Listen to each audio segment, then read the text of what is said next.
Dear students, आज हम chapter start करने जा रहे हैं पीरियोडिक क्लासिफिकेशन ऑफ एलिमेंट्स। इस चैप्टर के अंदर हम स्टडी करेंगे need of classification and some type of classification, Dobereiner triads, Newland law of octave, Lothar Meyer, Mendeleev and modern periodic table, then nomenclature, और उसके बाद हम पीरियोडिक प्रॉपर्टीज के रिगार्डिंग डिस्कशन करेंगे।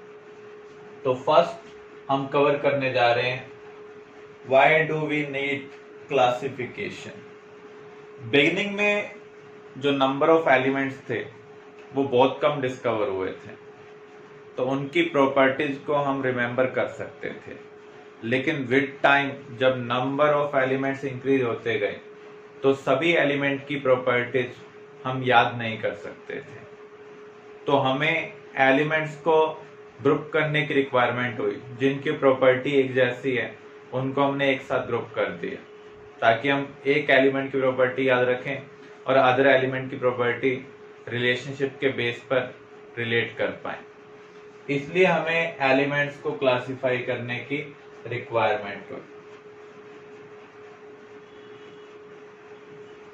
First classification, Dobereiner triads. Dobereiner ने 3 element का set बनाया। उसने ये कहा कि जो मिडल एलिमेंट है उसका जो एटॉमिक वेट है वो फर्स्ट और थर्ड का क्या है, मीन है। जैसे क्लोरीन, ब्रोमीन, आयोडीन, इनका जो ट्रायड है उसमें ये मिडल एलिमेंट क्या है, ब्रोमीन। इसका जो एटॉमिक मास होगा इन दोनों के एटॉमिक मास का क्या होगा, मीन होगा। तो यहाँ पर आप देख सकते हैं एटॉमिक मास कितना है, 35.5, 80, 127। तो फर्स्ट और थर्ड का हमने जब मीन निकाला तो अप्रोक्सीमेटली 80 आ रहा है। ऐसे ही लिथियम, सोडियम, पोटेशियम, ये भी एक ट्राइड का सेट बन रहा है। कैल्शियम, स्ट्रोंशियम, बेरियम, यहां पर भी ट्राइड का सेट बन रहा है। डॉबरेनर ट्राइड्स की लिमिटेशंस क्या है? जितने एलिमेंट उस टाइम डिस्कवर हो चुके थे ये सभी एलिमेंट्स को इस तरीके से क्लासिफाई नहीं कर पाया, इसलिए इसको उतनी ज्यादा इंपॉर्टेंस नहीं मिली।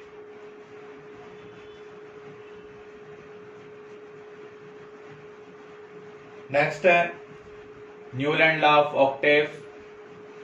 न्यूलैंड ने एलिमेंट्स को अरेंज किया on the basis of increasing atomic मास।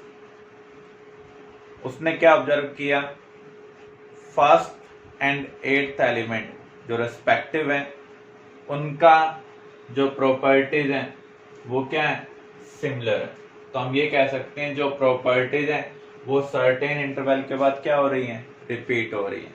जब प्रॉपर्टीज का रिपीटिशन होता है इसे हम क्या बोलते हैं, पीरियोडिक क्लासिफिकेशन।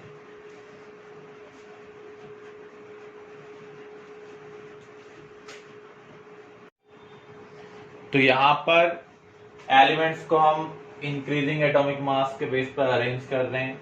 तो हम क्या ऑब्जर्व कर रहे हैं, फर्स्ट और 8th एलिमेंट की प्रॉपर्टीज क्या आ रही हैं, सेम आ रही हैं। ऐसे हम रेस्पेक्टिव में आगे देखेंगे फर्स्ट और 8th एलिमेंट की प्रॉपर्टीज क्या होंगी, सेम होंगी। यहाँ से आप पिक करें, इसको 1 अज्यूम करें, तो यहाँ पर जो इसके रेस्पेक्टिव पोजीशन पर 8th एलिमेंट आएगा उसकी प्रॉपर्टीज क्या होंगी, सेम होंगी। तो यहाँ पर ये म्यूजिकल नोट के बेस पर काम कर रहा है। जैसे फर्स्ट और 8th नोट क्या होता है, सेम होता है, तो यहाँ पर भी प्रॉपर्टीज हमें क्या मिल रही हैं, सेम मिल रही हैं। इसकी लिमिटेशन क्या है, ये सभी एलिमेंट जो उस टाइम डिस्कवर हो चुके थे उनको अरेंज नहीं कर पाया था, अप टू कैल्शियम तक ये उन एलिमेंट को अरेंज कर पाया था।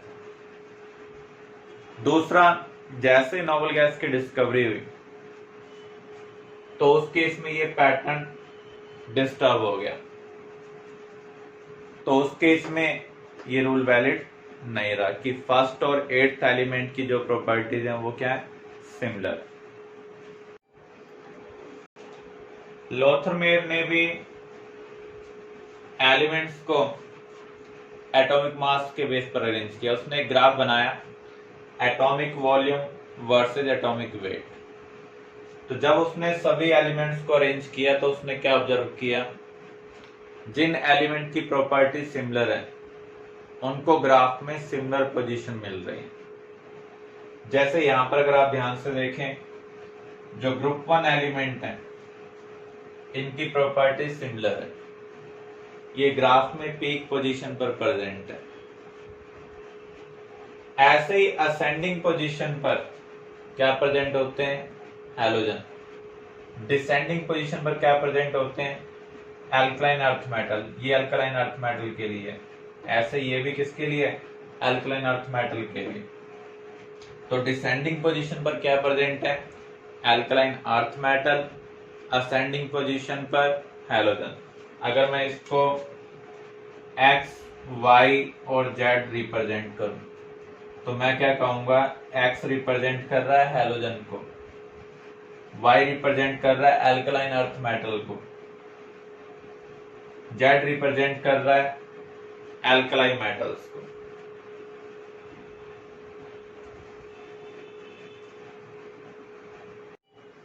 If elements A, B and Z occupy similar position in Lothar-Meyer curve, they will have similar properties. अभी हमने कर्व के रिगार्डिंग डिस्कशन किया, जो सिमिलर पोजीशन ऑक्युपाई करेंगे उनकी प्रॉपर्टीज भी क्या होंगी, सिमिलर होंगी। मेंडलीव क्लासिफिकेशन, मेंडलीव ने एलिमेंट्स को अरेंज किया on the basis of increasing atomic मास। जब उसने एटॉमिक मास के बेस पर एलिमेंट्स को इंक्रीज किया तो ऑब्जर्व क्या किया, एक सर्टेन इंटरवल के बाद एलिमेंट की प्रॉपर्टीज हमें क्या मिल रही हैं, सिमिलर मिल रही हैं। इसलिए हम मेंडलीव पीरियोडिक लॉ क्या कह सकते हैं, the chemical and physical properties of elements is periodic function of atomic mass.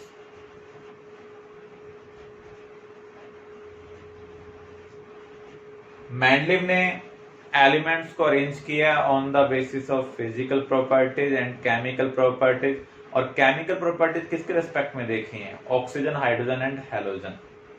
तो इसके बेस पर इनको अरेंज किया है, जिनकी प्रॉपर्टीज सिमिलर हैं उनको सेम ग्रुप का पार्ट बनाया, लेफ्ट टू राइट मूव किया in order of increasing atomic मास।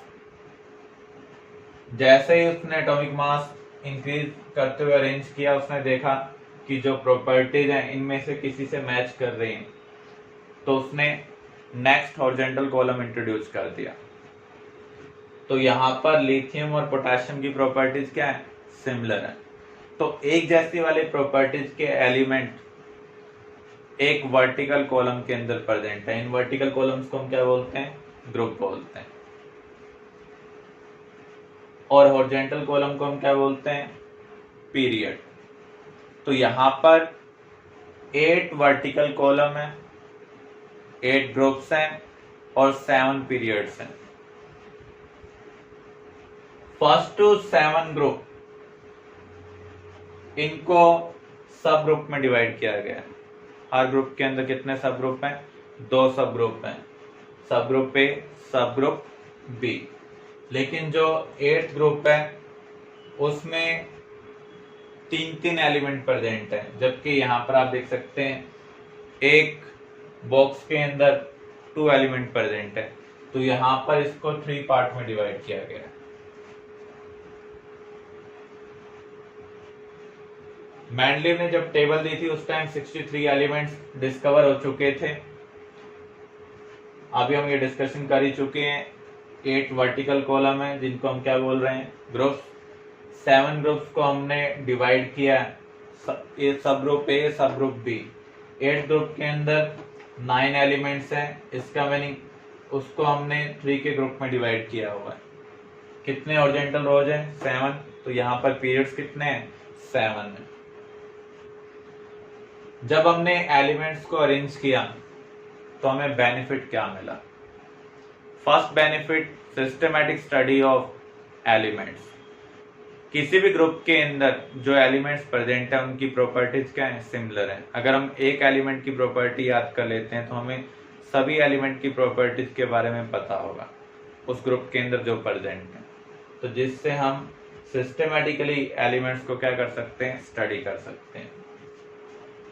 जब उसने एलिमेंट्स को इंक्रीजिंग एटॉमिक मास के बेस पर अरेंज किया तो वहां पर उसको कुछ गैप छोड़ने पड़े, क्योंकि जो एलिमेंट्स की प्रॉपर्टी है वो ऊपर वाले एलिमेंट से मैच नहीं कर रही थी।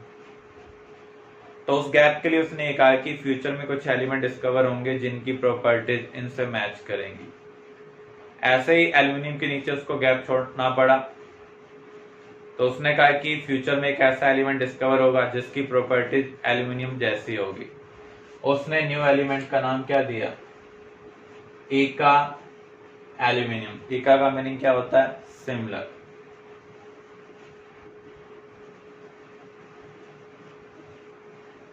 तो इसके बेस पर हम फ्यूचर में कुछ एलिमेंट डिस्कवर कर पाए, क्योंकि हमें पता था कि वहां पर कुछ ना कुछ एलिमेंट होना चाहिए।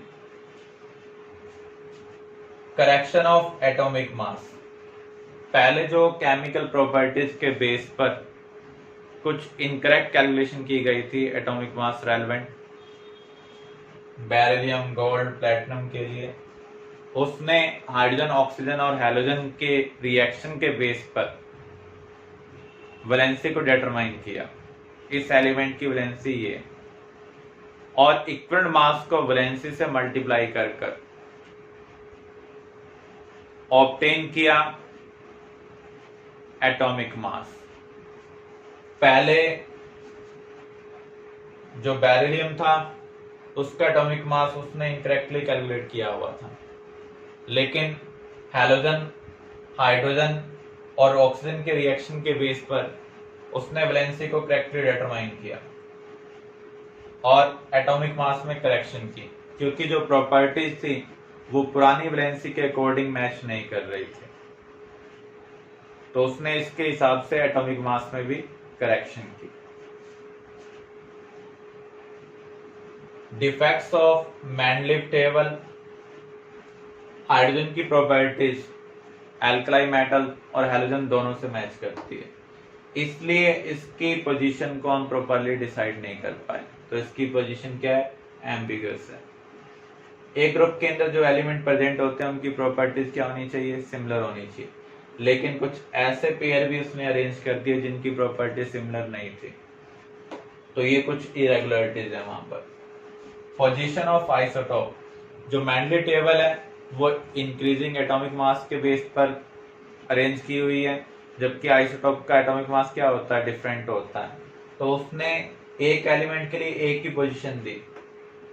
एक एलिमेंट के मल्टीपल आइसोटोप एग्जिस्ट करते हैं, उनको उसने प्लेस प्रोवाइड नहीं किया।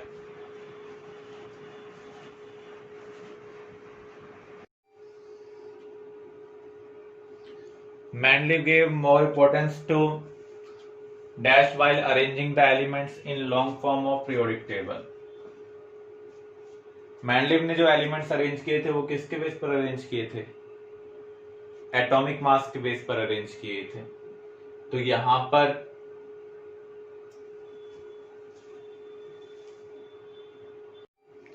Mendeleev gave more importance to dash while arranging the elements in long form of periodic table.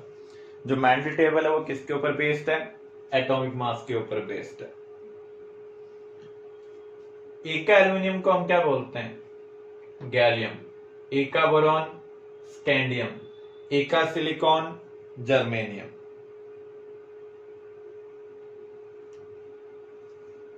Next table है मॉडर्न पीरियोडिक टेबल। जो मॉडर्न पीरियोडिक टेबल है वो किसके ऊपर बेस्ड है? एटॉमिक नंबर के ऊपर बेस्ड है। तो हम यहां पर क्या कह सकते हैं? Physical and chemical properties are periodic function of atomic number of element. किसी भी एलिमेंट की जो फिजिकल और केमिकल प्रॉपर्टीज हैं वो किसका पीरियोडिक फंक्शन है? एटॉमिक नंबर का। ये कॉन्सेप्ट कैसे आया? हमने जब कैथोड रेज को स्ट्राइक किया मेटल सरफेस के ऊपर तो एक्सरे प्रोड्यूस हुई। तो जो एक्सरे प्रोड्यूस हो रही है उसकी फ्रीक्वेंसी एटॉमिक मास के ऊपर डिपेंड नहीं कर रही है, उसकी फ्रीक्वेंसी किसके ऊपर डिपेंड कर रही है? एटॉमिक नंबर के ऊपर डिपेंड कर रही है। हमने एटॉमिक स्ट्रक्चर में कवर किया था रूट ऑफ फ्रीक्वेंसी क्या है? A into Z minus B. तो जब आप मेटल प्लेट के ऊपर कैथोड रेज को बम्बार्ड करते हैं तो जो एक्सरे प्रोड्यूस हो रही है उसकी फ्रीक्वेंसी का रूट एटॉमिक नंबर के डायरेक्टली प्रोपोर्शनल है, एटॉमिक मास के ऊपर डिपेंड नहीं कर रहा है। तो इस ऑब्जर्वेशन के बेस पर हमने ये कहा the physical and chemical properties of elements are periodic function of their atomic numbers.